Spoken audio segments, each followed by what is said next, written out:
Biraz geri gidiyoruz. Nasılsınız? Sağ olun.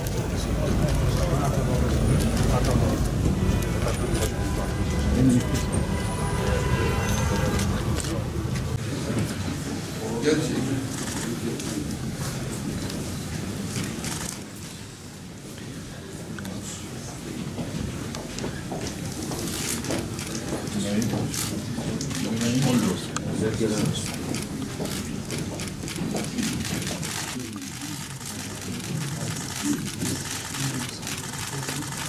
Ülkemize ve bakmanıza hayra getirmesini temenni ediyorum. Şimdi de divan için huzurlarınıza başvuru başlamıştır. Batman bizim için, Batman Türkiye için çok önemli.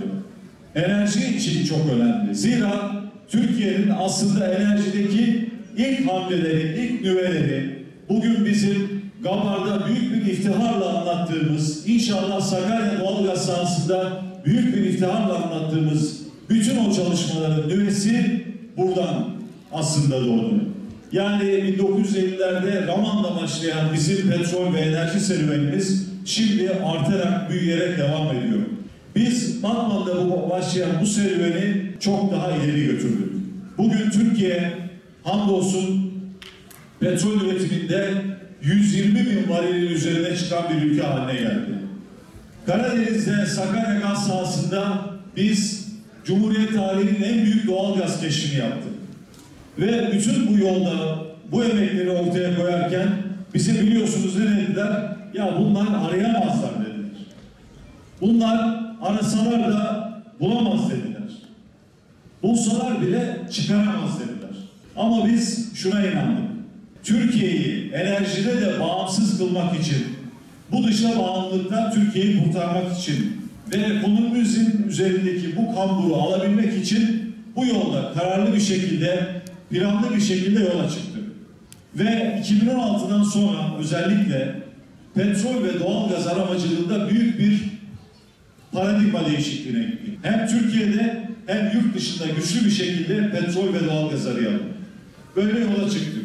Başka bir şey yaptık. Dedik ki ya arkadaş bu işi biz başkalarının gemileriyle, başkalarının ekipmanlarıyla, başkalarının mühendisiyle yapmayalım. Kendi gemilerimiz olsun, sismik gemilerimiz olsun, sondaj gemilerimiz olsun. Biz bunlarla, kendi mühendislerimizle bu işleri yapalım.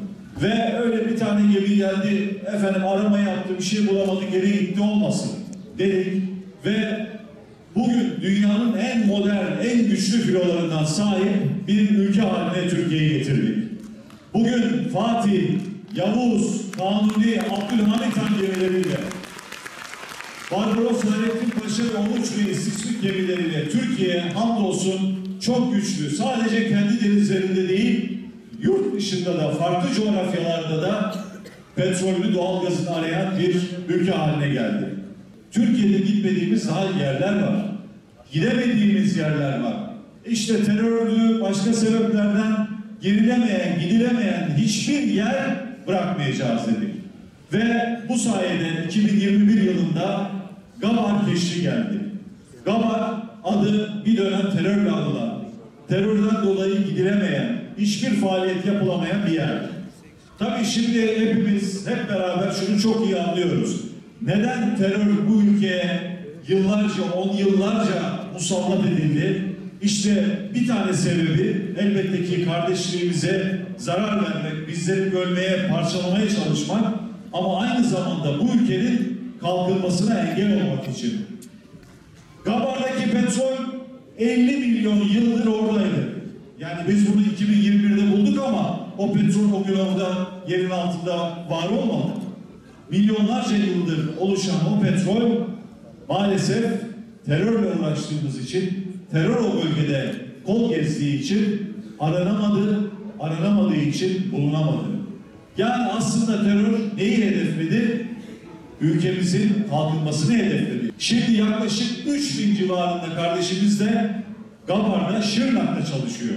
İşte terör o kardeşlerimiz işi olmasın, aşı olmasın, umudu olmasın, hayali olmasın diye bize engel olmaya gayret ettiler. Ama hamdolsun terörü bertaraf ettikçe, terörün kökünü kazıdıkça orada dağlarda 500 kilometrenin üzerinde yol yapıldı.